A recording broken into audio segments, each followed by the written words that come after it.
السلام علیکم دوستو، رمضان کا مہینہ ہمارے لیے تربیت کا مہینہ ہوتا ہے۔ اس مہینے میں لوگ خوشی خصوص کے ساتھ عبادات کرتے ہیں اور اپنی نمازیں بروقت باجماعت ادا کرتے ہیں۔ اس لیے ماہ رمضان کے بعد بھی آپ کوشش کیا کریں کہ آپ اپنی نمازوں کو ترک نہ کریں، اپنے اللہ سے اپنا رشتہ بہت مضبوط کر لیں۔ بے شک وہ پروردگار بہت مہربان ہے۔ آپ نے اکثر دیکھا ہوگا، اگر ہم سے ہماری ماں ناراض ہو جائے، ہم اسے منانے جائیں تو وہ نخرے کرتی ہے، ناز دکھاتی ہے، منتیں کرواتی ہے، پاؤں پکڑواتی ہے، تب کہیں جا کے وہ راضی ہوتی ہے۔ لیکن ہمارے رب کے پاس کیا معاملہ ہے؟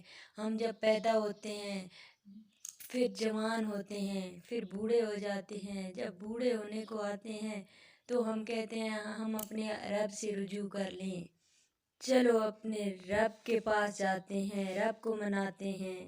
حالانکہ ساری زندگی نافرمانی اور گمراہی میں گزارتے ہیں، تو ہمارا پروردگار کیا کہتا ہے کہ جب کوئی مجھے منانے آتا ہے تو میں پہلے ہی اس کے استقبال کے لیے کھڑا ہو جاتا ہوں۔ اللہ تعالیٰ سے اپنا رشتہ بہت مضبوط کر لیں، اللہ تعالیٰ سے بہت پیار کریں، سب سے زیادہ بھروسہ توکل اور محبت خدا پہ ہی کریں۔ خدا کے سوا کوئی نہیں جو تمہیں گمراہیوں سے نکالے گا، خدا کے سوا کوئی نہیں جو تمہیں دکھوں اور تکالیف سے نکالے گا۔ اپنے دکھ میں دکھ دینے والے کو یاد کیا کرو، یہ بات ہمیشہ یاد رکھنا، دکھ دینے والے کو یاد کیا کرو، اللہ تعالیٰ کو یاد کیا کرو۔ دکھ دینے والے کو سے زیادہ رشتہ مضبوط کرو، اور اس سے زیادہ مضبوط رشتہ تیرا آنسوؤں کے ساتھ ہو۔ جب تم سجدے میں سر ہو تمہارا اور اللہ تعالیٰ سے دعا مانگ رہا ہو، روتے ہوئے گڑ گڑاتے ہوئے، تو دیکھنا تیری مشکل کیسے حل ہوتی ہے۔ اللہ تعالیٰ اپنے بندوں سے بے انتہا پیار کرتا ہے۔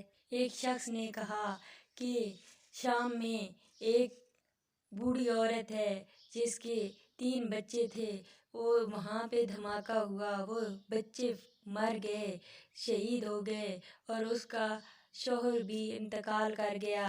کیا اللہ تعالیٰ کو اس عورت پر رحم نہیں آیا؟ تو اس بات پر ایک مولانا صاحب نے کیا خوب جواب دیا کہ اللہ تعالیٰ کو پتہ ہے کہ وہ عورت کتنی پین میں ہے، لیکن وہ اللہ تعالیٰ اسے اس طرح دیکھ رہے ہیں کہ وہ جنت میں خوش اپنے بچوں کے ساتھ کھیل سے کھیل رہی ہے۔ اللہ تعالیٰ کو ہر مشکل کا پتہ ہوتا ہے، وہ ہر مشکل کا انعام دیتا ہے۔ اللہ تعالیٰ سے اپنا رشتہ اتنا مضبوط کر لو، اتنا مضبوط کر لو کہ شیطان بھی آپ کو نماز کے لیے اٹھائے۔ اللہ سے اپنا رشتہ ایسا استوار کر لو۔ ایک قصہ میں آپ کو سناتی ہوں کہ ایک دفعہ ایک شخص ایک بزرگ تھے، ان کی فجر کی نماز قضا ہو گئی۔ پھر وہ اٹھے اور انہوں نے نماز ادا کی، بے انتہا روئے، توبہ استغفار کی، تو اللہ تعالیٰ کو ان کی یہ ادا اتنی پسند آئی کہ اللہ تعالیٰ نے انہیں کئی نمازوں کا ثواب دے دیا۔ اس پر شیطان کو بہت افسوس ہوا۔ شیطان نے کہا میں نے تو اس کی ایک نماز قضا کروائی تھی، بدلے میں اسے اتنی نمازوں کا فائدہ ہو گیا، اتنا اجر مل گیا، اتنا ثواب مل گیا، میں تو یہ افورڈ ہی نہیں کر سکتا، اس سے تو بہتر تھا میں اسے فجر کے لیے اٹھا دیتا۔ اللہ تعالیٰ کو پاتے ہوئے جو سودا بھی کرنا پڑے کر جاؤ۔ عبداللہ بن حذیفہ کو رومیوں نے پکڑ لیا، صحابی ہیں، ان کو آگ میں ڈالنے لگے تو وہ رونے لگ پڑے۔ لوگوں نے رومی بادشاہ سے کہا کہ یہ رو پڑا ہے، یہ ڈر گیا ہے۔ انہوں نے کہا میرے پاس لے کے آؤ اسے۔ وہ لائے تو رومن بادشاہ نے پوچھا کیوں روئے ہو، موت سے ڈر گئے ہو؟ کہنے لگے موت تو ہمارے لیے سب سے بڑا تحفہ ہوتا ہے، میں تو اپنی بے بسی پہ رویا ہوں۔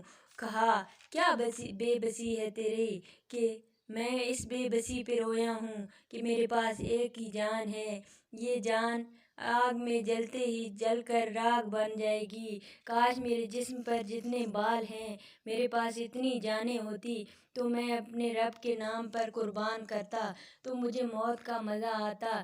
میں اس لیے رو رہا ہوں، مجھے موت کا مزہ نہیں آ رہا، میں اس بات پہ رو رہا ہوں۔ آج کا بڑا المیہ غصہ برداشت کا کم ہونا بھی ہے۔ اگر کسی نے کچھ کہا تو جواباً اس کی دل آزاری ضرور کی جاتی ہے۔ میری بات ہمیشہ یاد رکھیں، اگر آپ کا کوئی دل دکھاتا ہے، کوئی آپ کو دکھ دیتا ہے تو چپ ہو جائیں، خاموشی اختیار کریں، صبر اختیار کریں۔ صبر اتنی بڑی طاقت ہے، صبر اتنی بڑی طاقت ہے کہ یہ آپ کو بہت ہی طاقتور بنا دیتا ہے، اتنا طاقتور کہ پہاڑ بھی آپ کو راستہ دینے لگ جاتے ہیں۔ وقتی طور پر آپ کو غصہ آتا ہے، آپ بھی جواباً باتیں کر جاتے ہو، اس سے کیا ہوتا ہے، وقتی طور پر آپ کو تسکین تو مل جاتی ہے لیکن بعد میں آپ کو پچھتاوا ہوتا ہے۔ چپ رہنا سیکھیں، صبر کرنا سیکھیں، صبر بہت طاقتور ہے، اللہ تعالیٰ صبر کرنے والوں کے ساتھ ہے۔ اگر کوئی کچھ کہہ دے، کوئی آپ کی دل آزاری کرے تو چپ رہنا سیکھیں، برداشت کرنا سیکھیں، صبر کرنا سیکھیں اور پھر دیکھیں اللہ تعالیٰ آپ کی کیسی مشکلیں آسان کرتا ہے۔ عام رہو، سادہ زندگی بسر کرو، دیکھو تمہاری مشکلیں کیسے حل ہوتی ہیں۔ جب بھی کوئی مشکل آئے اپنے رب سے فریاد کرو، حالانکہ تم اس کے سامنے سجدہ ریز نہیں ہوتے، تم نمازیں نہیں پڑھتے، پھر بھی جب مشکل آتی ہے تو تم اپنے رب کے پاس جاتے ہو، اے مولا میں اس پریشانی میں ہوں، میں اس مشکل میں ہوں، مولا اپنی وجہ سے ہوں، مجھے اس پریشانی سے نکال، مجھے اس غم سے نکال، مجھے اس دکھ سے نکال۔ تو پھر بھی اللہ پاک آپ کو اس مصیبت سے بچا لیتا ہے، اس مصیبت سے آپ کو چھٹکارا دلا دیتا ہے۔ میرا رب یہ نہیں کہتا کہ اس نے میرے ساتھ نافرمانی کی ہے، ارے تم کو سمجھ کیوں نہیں آتا، تم اپنے پروردگار کے حضور کیوں نہیں جھکتے، تم اپنے پروردگار سے روح کیوں نہیں لگاتے۔ میں ایک قدم چل کے جاؤ وہ 10 قدم آتا ہے، خدا اپنے بندوں پہ بے پناہ مہربان ہے۔ اللہ تعالیٰ کسی کام پہ انسان کو پنش نہیں کرتا، یہ ہمارے خود کے اعمال ہیں، یہ ہمارا خود کا ڈیسیژن ہے کہ ہم کس طرف جاتے ہیں، ہم کون سا راستہ چوز کرتے ہیں۔